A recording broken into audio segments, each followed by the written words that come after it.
What's up, my dude? Let's go. Giddy up, man. How are you? I'm doing all right. Same old crazy over here. Yeah. Yeah, lots to talk about, right? You know what's been going on around here. Yeah. I'm excited. Like we were talking a little bit before we got started on this thing, and we were like, let's just go. Like let's just jam on this because we were talking ServiceTitan in the gutter industry. Yeah. Where there's a couple fellows that we know in it. Why private equity people looking to buy businesses want you on ServiceTitan and the benefits of it and the pros and the cons and like why we haven't done it yet, why we when we plan to, all that fun stuff. So, Yeah, I uh, was telling Colin in the green room or backstage before we went live. And Colin's been tracking this for months now. yeah, We just went through a crazy little period. It was very tumultuous and stressful. Basically keeping a secret that really shouldn't have been kept a secret, but it has to be for the sake of what it is, right? When so, you're doing deals like this, you're supposed to be building in silence. We just basically went through a 6 month roundabout with trying to bring in investors. We had a broker put us out there on the chopping block, basically for sale.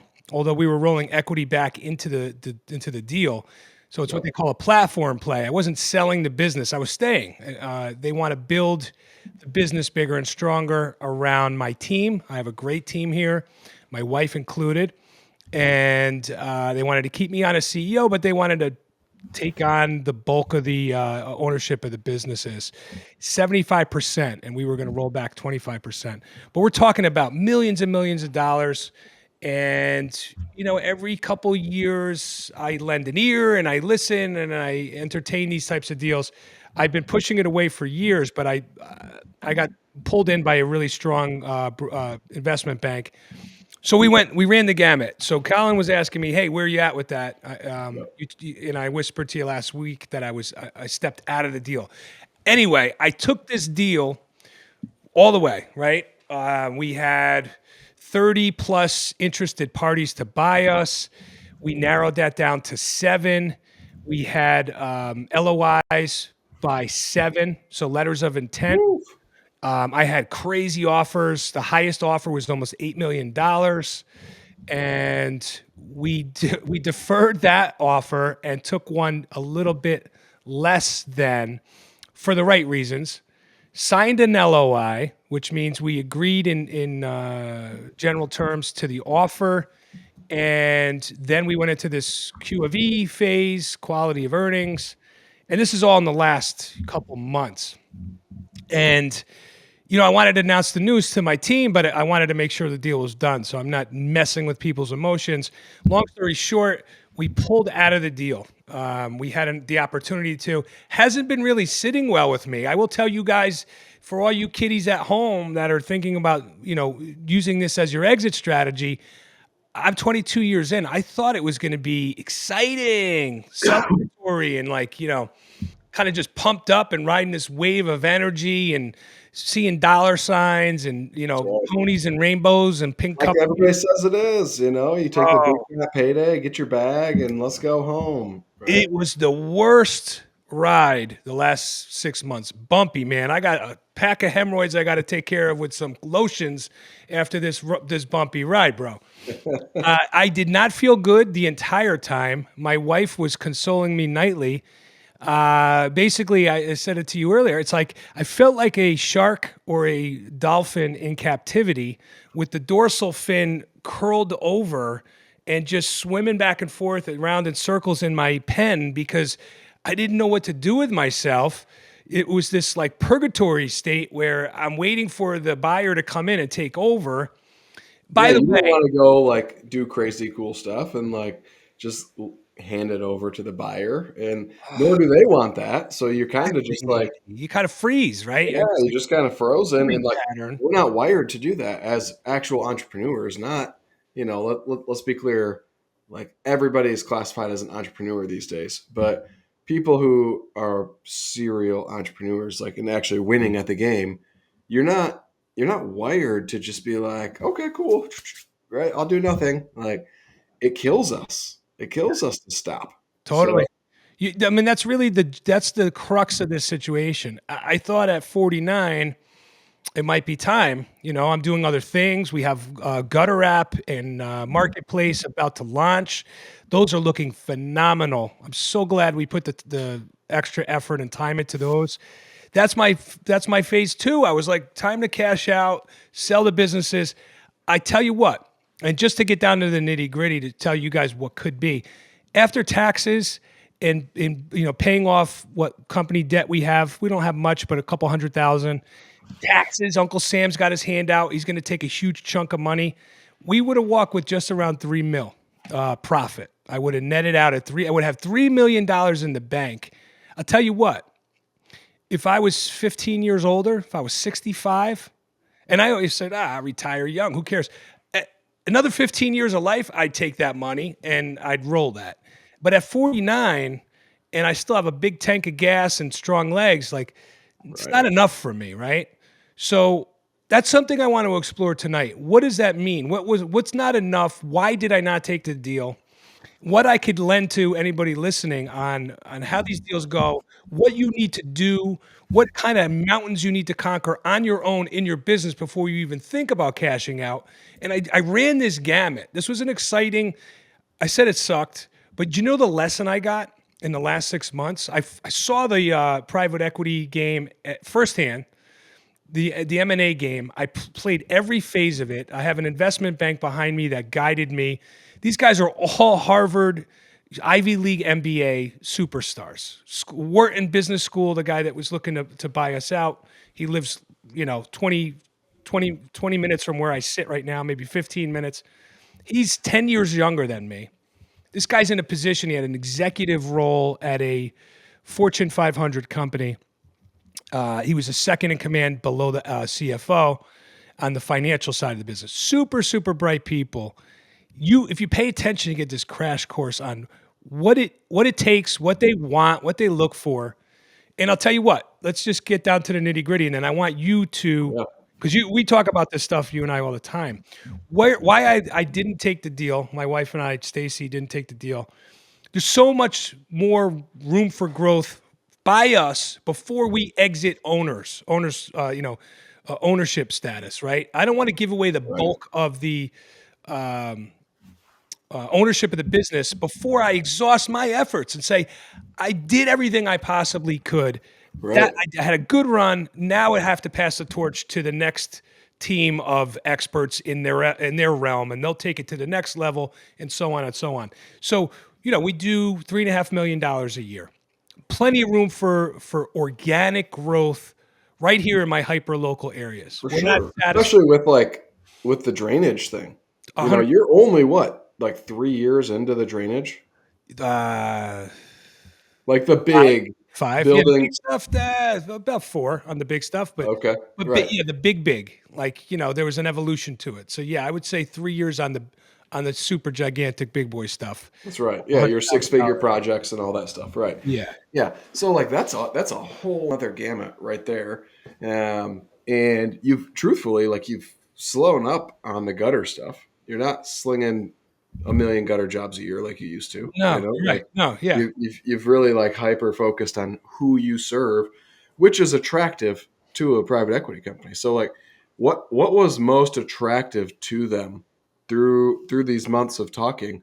Like what did you find So what they was call most important to them? Yeah, and let me use their terminology because you guys need to get your head around the language they use, and you need to parrot that right back if you're going to work on deals like this. What they call project work, one-off projects, which is what we all do. This is Yep. what we thought we were chasing and what was the most important thing in the world. It could be a $500,000 condo. The way Yeah. private equity looks at that is great. You got that this year. What is the guarantee you're going to get that next year? In fact, you're not going to get it next year because you just installed the gutters. They're not going to need gutters for 20 years. That's right. What they want is a sure thing. You got to remember, they're buying these businesses off our sweat equity, off of our backs, off of our hard work. They want something that's just automatic, that's a guaranteed dollar in the bank. They don't want to have to go out and earn it. They don't want to have to put salespeople in the field. They don't have to be reliant on salespeople or even the founder or the fear that the founder goes and the whole business crumbles because nobody could sell the way that guy did. What they want is recurring contracts. And in our world, what that is rain gutter cleanings. Gutter cleanings. I have the benefit by going into the drainage space and having years and years now of installations where I then do the annual maintenance contracts. I have those maintenance contracts. Those are high value, and they really like those too. But what they want to see is they'd like to see approximately 50% of your revenue to be coming from recurring contracts. 50, 50. 50. I mean, who has that? Oof. Nobody has that. And if they Wow. do, they're doing $500,000, $1 million a year. Right. So stack recurring service contracts, guys. It's hard to do because it has to look a certain way. It has to walk and talk a certain way for private equity. What they want is a contract with the right language. They want to see a credit card digitally vaulted that you could hit every year, and they just want it set on automatic. Enter ServiceTitan or enter any software that could accommodate that, right? So ServiceTitan is built for that. It was built for HVAC. It was built for service technicians going to a house again and again and again. And so that's what PE has mastered themselves on. And so if you have ServiceTitan set up, you're one step ahead of the game. You're way more attractive as a prospect to them, but it's going to cost you a lot of money.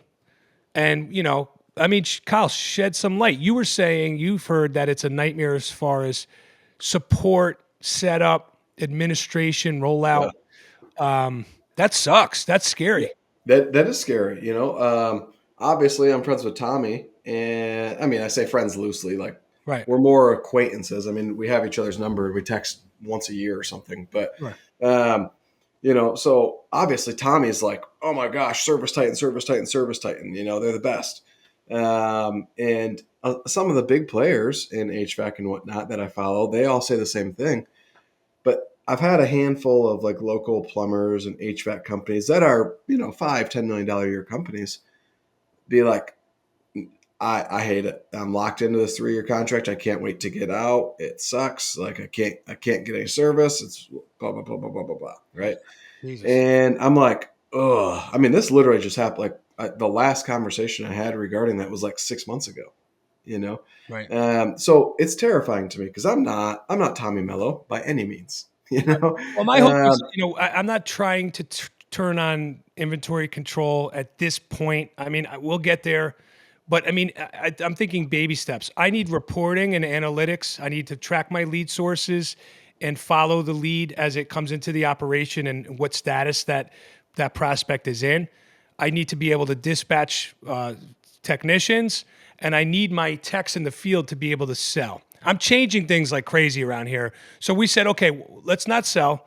Let's fine tune. Let's build ourselves bigger, better, stronger, and get ourselves in a place where we're a right, service contract oriented business. In fact, and I said it in a management meeting today, the way I want to rethink everything and restructure the way that group thought is internally. If somebody has you trapped in an elevator for 20 seconds to go from floor 1, from the lobby to the 8th floor, and they turn to you and say, so what do you do for business? The answer is going to be, well, we're in the home services contract business. And then, well, what is that? Do you do gutters? I see gutter on your shirt. Oh, we do gutters. Yeah, that's one of the flavors of our home services. Do you do drainage? Yes, we do. But it's like a secondary or a third answer to the first answer, which is we give you sell home contract. services contracts. And Right, if I could wire my staff's mentality in that way, when the phone rings, I don't care if you're calling for a one-off gutter cleaning. We're selling you a contract, and you could opt out of that at any time. Call us back in 30 days and opt out, or cancel. But you're going to sign this contract. Or that's the game. The goal is everything is service contract based. And if that's what we offer, you guys got to remember, if that's what you offer and that's what your Chinese food menu looks like on your website, before they call you, they're going to take a quick look at who you are, what you do, and how you do it, so that when they call you, they could speak your language and ask for what you have on your menu. And we're all wired differently to think, Oh no, well we'll get to that. I just want to capture the first line of business with them and make them happy the first time, and then I'll get around and then I'll work this service contract out. Why not just get it from the start? Just take it Yeah. right at the front door the first time. What's intriguing to me most about the Service Titan, to kind of jump back to that, is everything's in one place. All your phone numbers, your phone system, automatic records, connects to the customer. Like Right. all that stuff is really, really cool. Everything else, the dispatching, the lead source tracking, like a lot of the KPI trackings with most CRMs are pretty good these days. Right. But you got to have a separate phone system, and then you got to have a separate Yeah, marketing it's all third platform. party and integration. And like with Service Titan, you can email all your clients through it. It's like a marketing platform as well. Correct. Um, so we've been for my business and for our gutter launch clients building out a CRM, and it'll be free to our gutter launch clients. We've been testing it for really the last like 3 weeks in our business. I was hoping it'd be ready by the end of the month. I don't think it's quite going to be ready. It'll probably be middle of December, just before the holidays hit. But we're getting a lot of that. We got the phone system. It's a part of it. It automatically connects to the client. Like we can listen to all the recordings right from the client stuff. Um, So whose product is that? it's high level. Okay. Yeah. So I mean, it's probably the same thing. It's very similar to CallRail. There's a few options out there now. We use CallRail. Yeah. I'm not familiar with, I mean, I know what CallRail is. I've used Same, CallRail before for just same thing. marketing numbers, It's lead. but It's lead source tracking okay. via telephone numbers. So we could create numbers on the fly. How many Yeah. numbers do we have in there, George? Currently, 50, 60. Maybe we have Right. 60 numbers. We make a set of yard signs. It gets a unique number. We get we're running. He's got social media campaigns going in every direction. And every ad has a different number on We it. have Right. 12 Yeah. websites. Everything Yeah. has a unique number, and it all tracks differently. CallRail Yeah. allows us to do that, and then on there we listen in on the office manager setting appointments, how Yep. those conversations go, and you can always go back to that. It's always there, that audio, but it's the same thing. And that's exactly what Service Titan does. That's what High Level's doing. Right. Like it does all of that, but it's in one spot versus you have CallRail, then you have House Call Pro or Jobber or whatever, right? Right. And so now you got to bounce between two and Sometimes you like, need okay, Zapier to make call on, the and it's talk. Yeah, the right. integrations are a nightmare. Right. It's absolutely a nightmare. Even like every CRM that connects with QuickBooks always messes up QuickBooks. Have you had that same Yeah, experience? I mean, we would do this for years. Entries and Double, whatever. Like triple entries, and yeah. it's just like, oh my gosh, this is just such a nightmare. Right. So for me, like what's prevented me from joining Service Titan for as long as I have, initially it was the price. And now I'm to the point where, price doesn't necessarily matter. But for me, the service side of it is scary. And so before I jump in, I want to make sure I've got somebody internally who's dedicated to being a Service Titan Pro, right?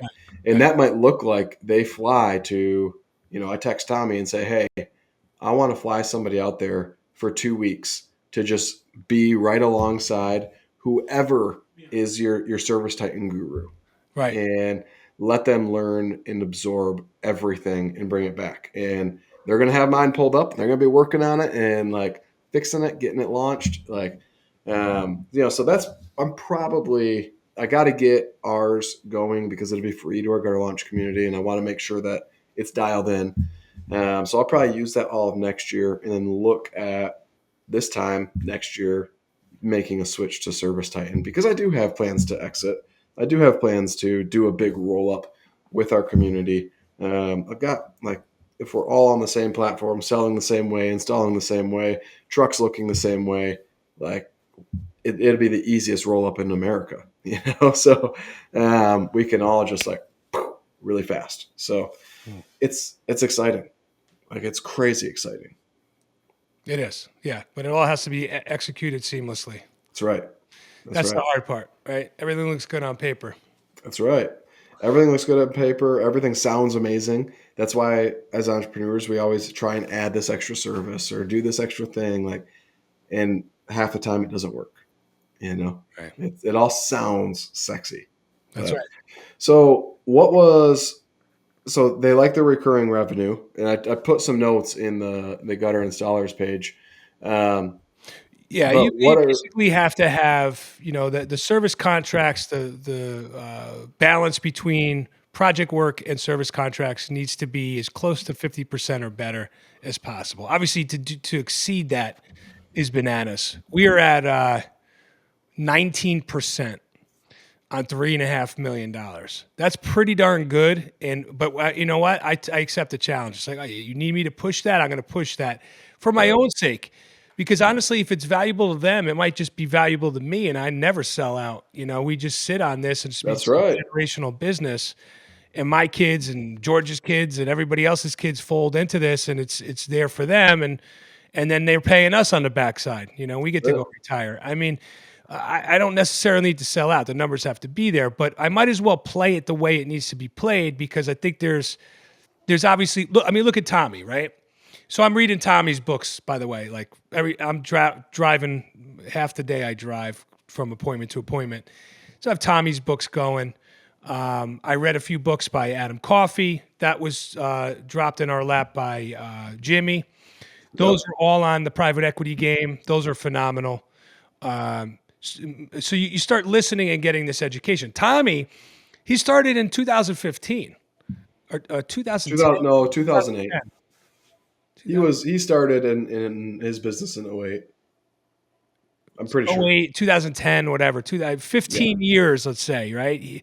Within 7 years, I think he grew to 30 mil. Now he's 10x that. He's at 300 million. Now I don't need to do that kind of. I mean, that's phenomenal, right? For I don't know how this sure. guy can cash out and go live on his yacht. He's just that passionate about being a Right. business nut. And God bless. He's very inspiring and motivational. I That's don't right. need to be, to grow a $300 million a year business, but I think in just a few short years, again, another magic number, and this is why I think this is attainable. They want to see 30% growth year over year for 5 years. So normally what their hold is 5 to 7 years, sometimes 3, but the sweet spot is generally 5 years. So the idea was, by me, I roll back 25% of that purchase price back into the deal, which was like 1.9 million of my money now from the closing table goes back into the deal. I own 25%, they own 75%. Now let's go do the deal again. Let's grow 30% year over year for 5 years, and then we go and sell again.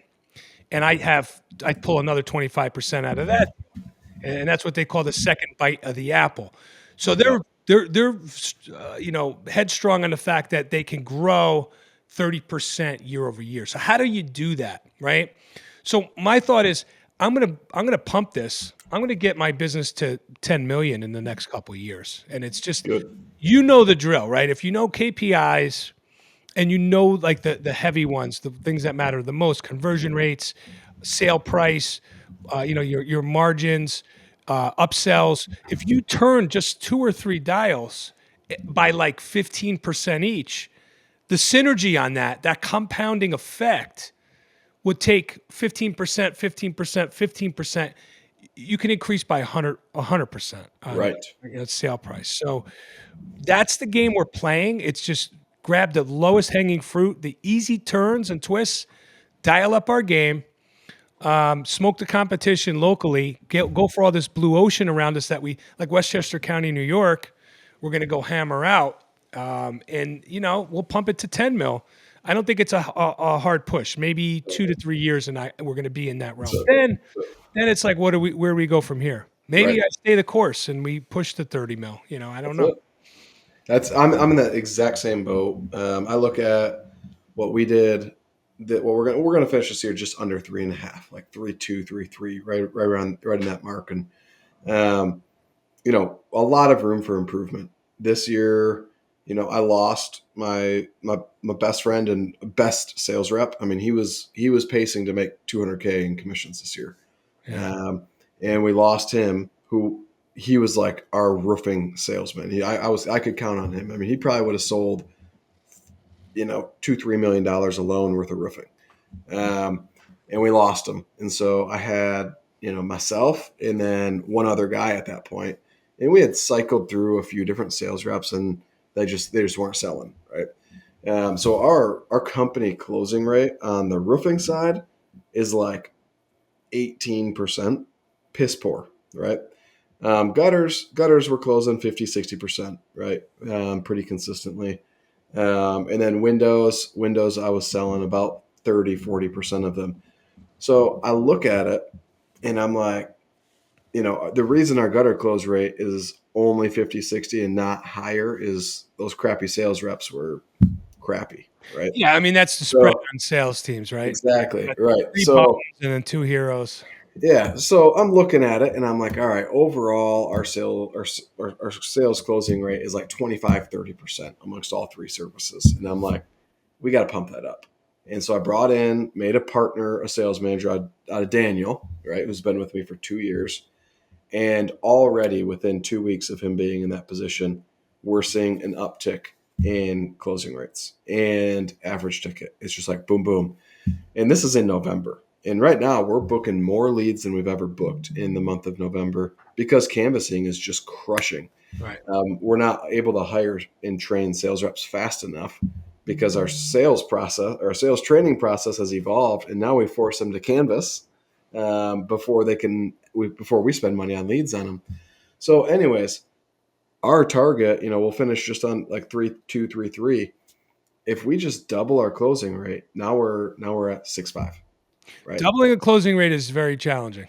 That's a It big. it is, but it's not like it is, but it's I mean, not. your number. So Well, you said it. The gutter side has a lot of room for improvement. So the that's gutter side that's has room, but the roofing side especially has room for improvement. And so we look at that and we're like, we could easily double this easily. Um, we might even be able to take it from instead of like 20-25%, get it to 50-60%. right. Like, okay, so now we're talking 7.5. Now we're talking, we got canvassing dialed. We're getting more leads than we've ever gotten. We can have two more sales reps closing at that rate. There's no reason we can't do 10 mil next year from 3.2 to 10 mil. So That's what are you doing? You're prepping a fleet. You were running around grabbing trucks on trailers. yeah, yeah, What are you up to? yeah. Prepping a little bit. Those are personal trucks. Like I like old stuff, so I'm not going to put old vehicles in the fleet. I am going to put my wife in an old vehicle because she's not out making us money, right? Right. So she's going to be in a '02 Yukon that's immaculate and rust free. I'm going to be in an '09 Chevy 2500, and it is what it is, right? I'll be less than 10 grand into my two personal vehicles. And it's like, yeah, let's just run the old stuff, you know? Never So, works. but yeah, it's all just like playing the game, right? Sold my fancy company truck because none of my guys are going to need a crew cab long bed 3/4 ton Ram. Like we run 2-man crews or a single project manager. So they get an extended cab and that's it, you know? Right. They don't need a $40,000 truck, so let's sell that and let's free up capital. Let's kick butt next year. We'll buy the new vehicles as we need to. But the goal is straight up like let's hit 10 mil next year and let's go from there. And we also are actually constricting our service area. We've recognized through canvassing that we're just not marketing hard enough, and we can constrict our service area. We're going to be about 60 miles now instead of about 120. Oh wow, it's a big change for you. It's a huge constriction. So Yeah. like, Yeah. No, you're man, better off concentrating an area than spreading dude, yourself thin. it's so And your important. marketing efficacy is so much more efficient and That's clear it. for the consumer. All those Right. touches that you need to convert, you're better off. You're easier getting those touches if you concentrate. Right. And admit it's easier on the fleet. It's easier on payroll. Everything becomes a little bit more manageable. Yeah. Yeah. Yeah. That's it, man. So George had a question. He just passed it. It was because we were working on this today. He's asking what your follow up procedure is on leads. okay. Okay, like Uh, let me pose an example. Lead comes in, do a form. Let's say yep. office calls that lead, doesn't get that individual, leaves a message. Where does it go from there? Yeah. So in that instance, they actually are instructed to call 4 times in a row. So they call once, Same they call moment. twice, they call 3 times, they call 4 times, then they leave the message. Poop in your language. All right. So they call Tell me, 4 times in that tell instance. me go away. Tell me to go screw myself. That's You know, it. I Like don't we care. do this, we do that with You wanted Angie's, me. we do that with Facebook leads, we do that with a web form, we do any of that, right? Like that's what happens. And then they do that, and then they double dial 2 more times that day, right? So that customer is going to get 4, and then another 2, and then another 2. They're going to get 8 rings from us that day. All right. And it's when we leave that voicemail, it's like, hey, we really want the opportunity to Trying serve to you. get you. That's it. And why You is filled this thing out, and we really want the opportunity to serve you. Why is that? So that he Why thinks it should be? George is asking why? Why is that? Why do you call 8 times? I mean, it's a rhetorical because question. Leaf Filter called me 7. Wow. So All right, fair enough. His theory is that you might lose him after day one, right? Is that Yeah, Yeah. well, what's the fall off? That's really the question here. Oh yeah. When does it get cold? When do you assume it's dead? So then the next day, we'll do 2 double dials, and we do that basically every day the first week. So yeah, and then after that, we'll call them once a week. So your thought is the double dial or quad dial? It's a nuisance call. It's like rattles them. They're going to answer it because you just blowing them up. Like, what That's the hell right. you keep calling me for? Right. Yep. It works. It works. Well, Like you people may be keep dealing up. with a little attitude here and there, Yeah. but Right. you're going to Yeah. get. And you and like You and call we me do though, or we've you hit got my girls phone. on the we You got want? girls on the other end of the phone, like, You're not going to yell. hey, and they very soft hearted, and that people don't yell at them. So Soft hearted. He's yeah. cold hearted. Yeah, they're killers, but they got that voice, man. They got that voice. So, yeah, it's important, Dave you know. So, Chappelle. Dave the- Chappelle. That was it. Eddie Murphy's Charlie Murphy talking about Rick James. And Rick James was talking about Charlie. He's cold hearted. I don't know that You reference. better watch it, boy. so? It's like 48 hours, like a detective. 48. Yeah, I mean, that's always been my game. Is after 48 hours, he said, like the detective show. After 48 hours, it goes cold. Goes cold. It's like you can't find that missing body after 48 hours. Chances are that thing's at the bottom of the river with the knife. I mean, it's right. When do Right? you say a lead gets cold? Never. Like, Well, you I know. mean, there is a cool off. There is a two. Two.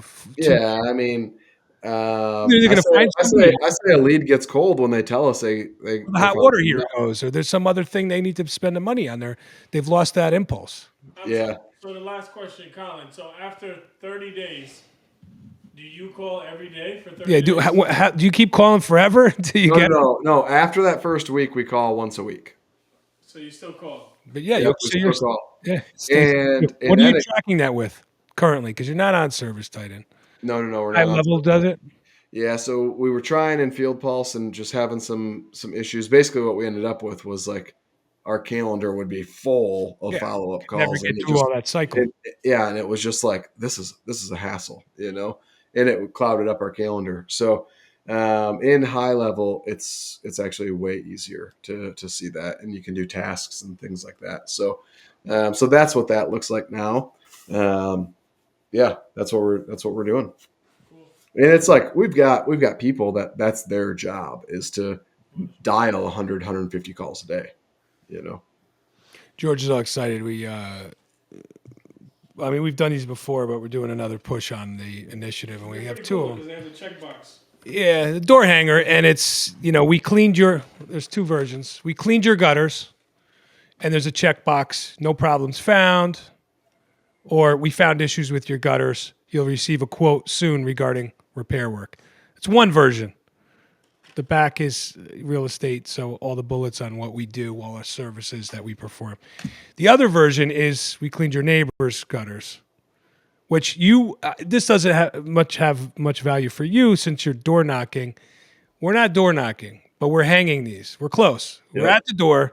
We're just not banging on it yet, right? Yep. Same thing on the back. That's right. I like that. It creates a little bit of FOMO. Yeah, well, it's that old six-pack mentality, right? Right. They say Yep. six-pack where, you touch the house and you go 3 one way and 3 the other way, and you touch 6 every time you have an opportunity. Do the 6 will 12 probably pack, get you man. 1. Go do the 6 across the street too. Yeah. So No, yeah. The more the merrier. right. That's right. That when I first started my business, that was a non-negotiable for us, to touch the 2 houses next door and the 3 across the street. We had to do that, and we knocked all of them and introduced ourselves, gave them a business card. Like that's what we did. Right.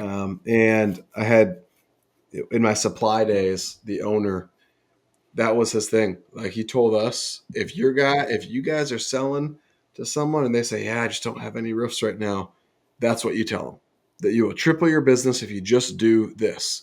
Right. And so I was like, I'm going to do it. And that guy's name was Vince. He's we always joked he's a mobster, from the Detroit area. Nice. Um, and he might have broken people's kneecaps. We don't know yet, but, They have. but, Ask him about the 48 hours. that's right. Yeah, 2 3 years into my business, when I bought my commercial building, um, he delivered my basket because I was one of their top spenders that year, and delivers my basket to me, and he's just so proud. He's like, "You're like my son," and I was like, "I met you one time while I worked for you." Well, But before I lose this thought, because again, I'm very well read now.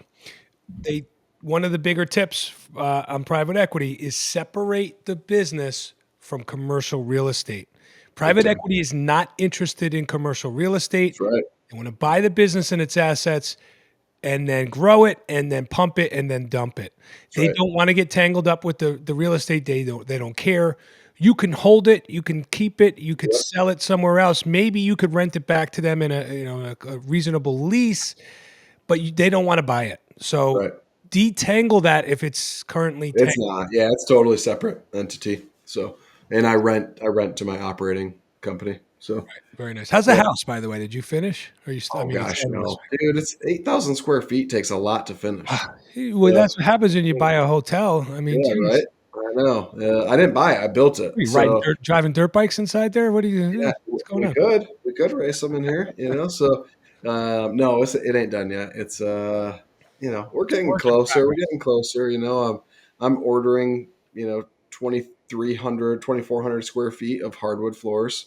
So that'll be cool. That'll be cool. Get those and get them in, and Nice. but it's just hard. It's just I can't find anybody to finish things the way I want them finished. Yeah. So you know the game, right? When you know too Yep. much, it's a blessing and a curse.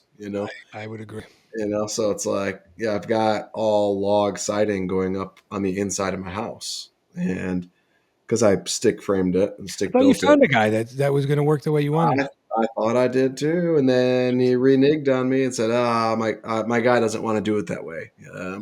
He thinks it's going to split." And I was like, "No matter what, it's going to split, dude. It's all log. Like, it's all going to shrink over time. Yeah. I Do hope it my not way." in January when his bones are showing. That's right, exactly. It's always how. So, So but where were we? We were talking about prepping for private equity. If that's your game, software is a good move to get on the right platform to kind of get things ready for them. The other thing what is if we said no to private equity? you could, Like, what whatever, if you know. what if there was no private equity? What if Colin and Frank decided to do this? What if Well, we said, "Hey, you know what, Frank, you it's got not your a thing far going. cry. It's not a I got far my cry. thing going." Like, what if we both have a lot of people that we help in the gutter industry. Yeah. What if they started coming to us like, "Hey, you know what? I'm hitting this Talking to a brick bunch of wall." guys, a lot of people that we know, that we all collectively know that are local, and it's folding them in. Is it the right time for them? Maybe come join my team. Put the jersey on. Let's work side by side. What You if, what if it looks like what if it looks like, "Hey, you know what? How your business is set up right now doesn't make sense, but we can help you get there, and then there's an opportunity, and then we can do this collective roll up." Well, let's talk Like, about that. What does that look like to the if we're the ones spearheading that? What does it look like to the smaller entities that would be folded in? What would well, entice them? yeah. What do they need? Well, let's just say this. So let's use just my business, for example, I'll do $10 million next year. Okay. And our EBITDA will be to 2.5. Right. So that's going to trade. I mean, you just went through this. What do you think that's going to trade at? I already know. I mean, so I was looking at 6.2 Yeah. At a 1.1. at 1.3 cash. We settled on 1 mil EBITDA. 1 mil EBITDA. Okay. Which, So by on the a way, 1 mil that's EBITDA, 6 point, those that's margins huge. are phenomenal. My That is EBITDA huge. is 32% of my gross revenue. That's insane. That's Yeah, incredible. yeah. Um, so let's just call it for even numbers. Let's call it a 10x, right?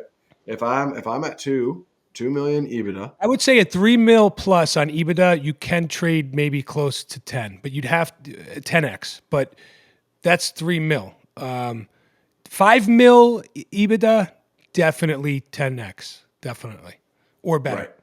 Right. Okay. All right. So 1 mil is trading at 6.2.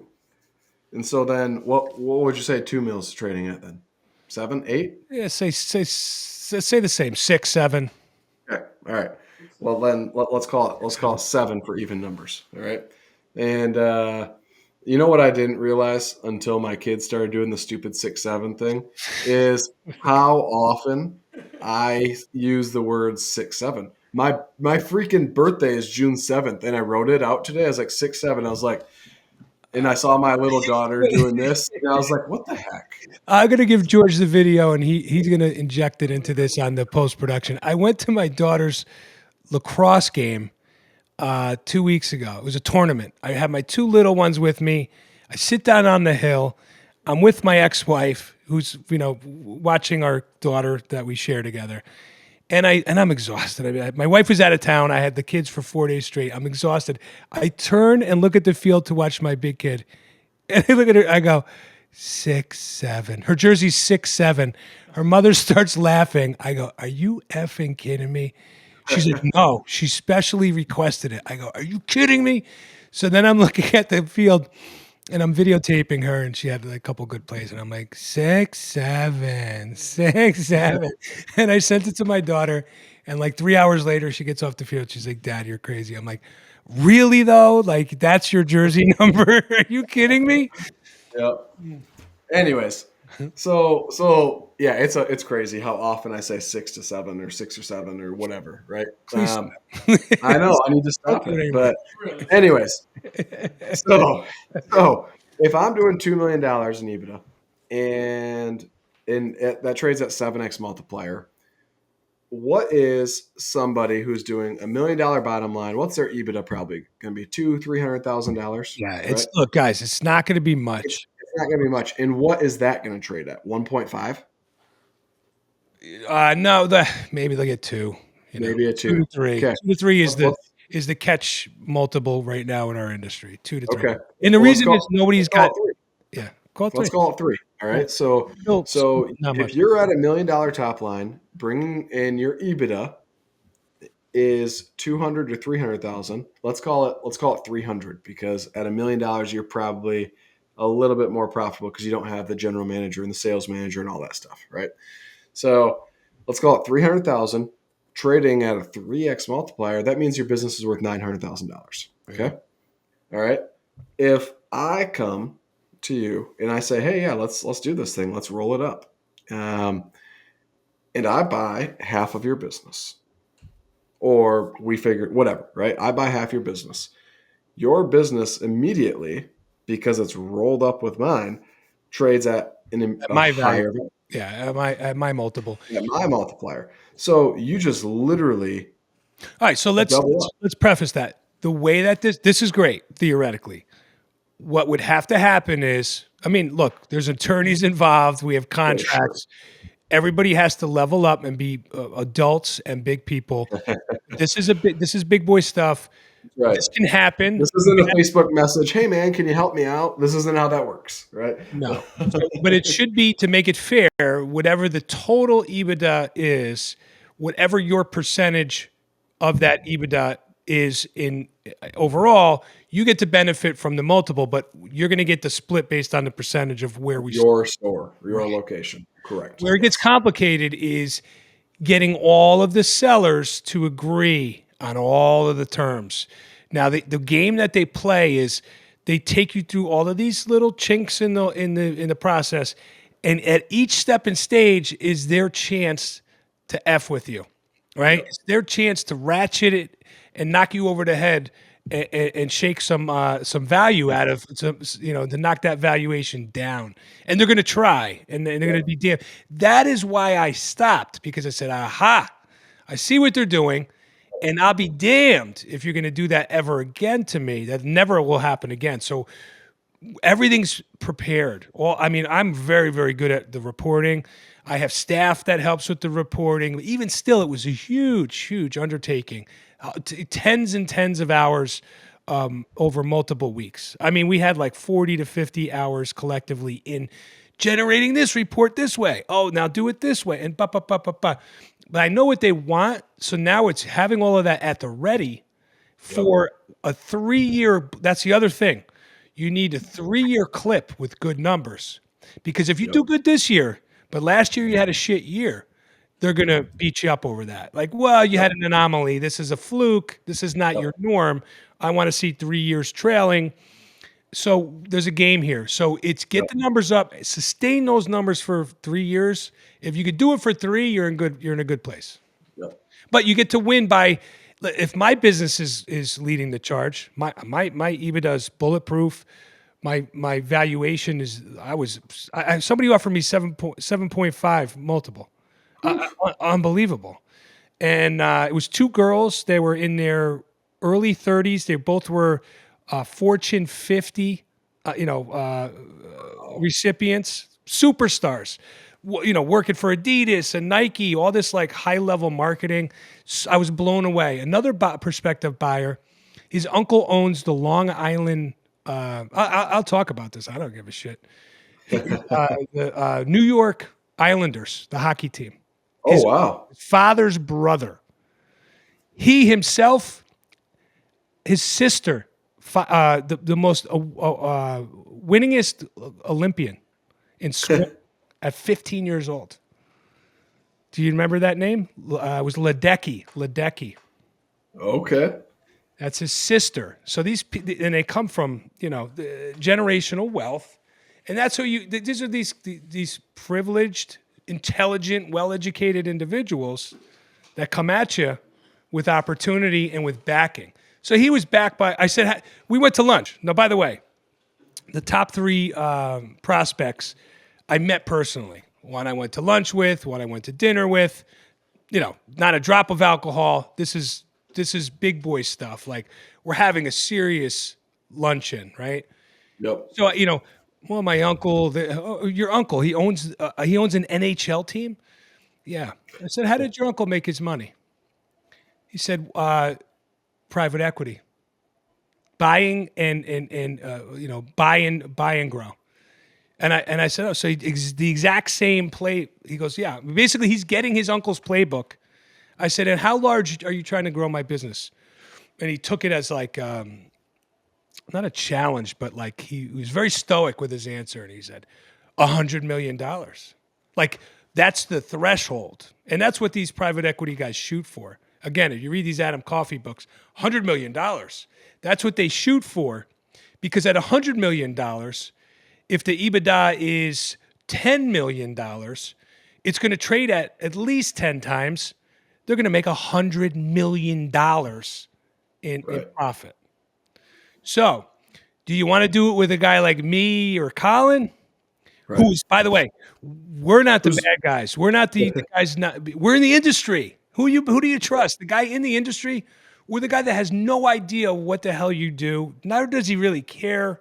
He's just taking a 5-year ride with you and going to flip this thing. And he really could give a shit about your people, the ins and the outs of the inner workings of the business, the actual work itself. He's a bank. He's never going to be on the job. He's using you. He's using me. So I could fund this. I mean, and that's the other angle is a few fold-ins that we could sustain. My cash flow is great. I'm building Gutter app. You know how much money I'm pouring into that? Can't wait to stop hemorrhaging that money when that goes live. And then I'll need a new a new place to put it. So buy and grow is buy and build. That's the one strategy on how to do this. The other is organic growth. So like, Right. work on your Just market. dropping new locations. Right. Yeah, or working on your marketing and your SEO and your inbound and making the improvements on the business you have. The other is folding in and growing your territory that way. By the way, what's your, because I have a difference of opinion. I think the easiest play would be for me to continue to grow here in Connecticut and scale outward. But I think that you and I communicate well enough where if we had one collective operation and some of it lives and resides in Michigan and some of it lives and resides in New England, we could pull it off. I don't know Right. how it would play out to a prospective buyer because they would have Right. to now. That's why ServiceTitan and powerful software is critical That's right. to kind of just make it all run and hum. It doesn't matter where it is in the world. That's right. We're Yeah. using the same SOPs. We're using the same strategies on marketing. There's synergy in that. There's a lot of. That's the other thing, guys. When we fold in and we become one big collective, think about the savings to drive EBITDA by us consolidating on insurance and consolidating on large scale marketing, national That's right. spends and stuff. Employee benefits, right? Bennies, yes. You're having one call center versus you having to hire somebody for 40, 50 grand a year, Yeah. right? We got one call center with one manager overseeing it, right? Like the efficiency is going to be through the It's not going to roof. be your mom anymore. We're going to plug it into a call center. Yeah, bless your mom, right? She's probably great, but Let her focus on probably the meatballs. Mom, go make the meatloaf. We got a call center now. We're going to play right. the same place. That's it. So, those same companies that are doing $200,000-300,000 in EBITDA right now, they join. If we do this right, they join our thing. Bam! Their bottom line's probably going to jump 50K almost immediately, right? Immediately, if not more. Oh, of course, no. And then of We run course, up on their we'll run top line. I mean, a simple like somebody joining Gutter Launch almost immediately doubles their business. Like it has happened time and time and time and time and time again. Somebody gets in with an average ticket or an average week of $10,000-12,000, and within a couple weeks they are doing $30,000-40,000 a week, and they're like, "Holy crap! How did this happen?" Like, Yeah, I mean, or so, our web strategy. I mean, we must have 500 web pages, 600 web pages between more than that. yeah, We have 12 or 13 websites now. A lot of you guys are out there with 4 or 5 web pages. I mean, you just that's it. there's a lever. It's called a flywheel effect, and that's a That's term, it. term they use in private equity too. The flywheel effect of you getting access to all of the things that I've spent 22 years building and mastering. Now all of that becomes yours, and it catapults you into this explosive growth Right. and business benefit to your top line and your bottom, and then we cash out and everybody gets paid, handsomely. But I know the numbers now, right? So I'm looking at it. I'm like, all right, $6.2 million sale. I roll 1.9% back in. That's 25% of the deal. I got to pay Uncle Sam. I have to pay my business debts. I walk with 2.9 million. I put that in the bank. I'm like, and then I'm taking a salary. I'm used to making a lot of money. Now I have to take the salary, and it's like, all right, how fast are we dipping into that savings? That 2.9 million, how fast are we tapping that to sustain a lifestyle that we're accustomed Right. to? I just like, I'm like, this is ridiculous. Let's just stay the course and do And better. there's a lot of owner benefits of being an owner. Your cell phone and your autos. There's a lot of owner benefits to owning a business. That then you lose sometimes. Yeah. So I can't tell you. I mean, you buy something for the house, right? I got to get a new light fixture Your or Amazon whatever. account, your Home Depot account, Yeah, all absolutely. of it. Right. There's a lot of owner benefits. So it is what it is. But Frank, this has been awesome. Always is. What are you doing for the holidays? What are you doing for Thanksgiving? People come to our house. We got a few. We always have a few employees that are lone rangers. Don't have Nice. family or something, so they're coming over, and Very cool. my wife's family comes over. So yeah, we'll fill up this 8,000 square foot house and rock and roll. Love it. So, Very yeah. nice. How about you? Holiday at my sister's this year, which is Yeah. nice. We host usually, but this year we're not, which is a blessing because the next morning we're going to Cabo. We're going to Mexico. Giddy up. Let's go. Yeah, we do that every year. We have a timeshare over there, so I'm ready for some sun. Right. It's been So we are off next week because it's Thanksgiving. That's right. We're off on. I mean, we could do this, but you're going to have a noisy background and Right. you're going to be full of turkey and gassy. Right. Falling asleep and Very yeah. problematic, yeah. So What's that chemical in turkey meat? I don't know. A sleepy chemical, Is it really? tryptophan or whatever they call it. Yeah, yeah. Huh. That's what makes you sleepy after a nice big turkey meal. I'm not making this up. I I think thought you were it's going tryptophan. out of your butt. No. I mean, I normally do make up things, right? But that's fun. This is real. Yeah. So we're back the following week, and I think we have Conowitz on. Yeah, I think we do. That first Yep. week back. It is. Ben Conowitz. We're gonna have a fun show with him, and get your friend and family time in, brother. Have a good week. You, bro. Next week, and happy holiday, and I'll see you in two. You the man. You the man. You the man. All right, we're out, guys.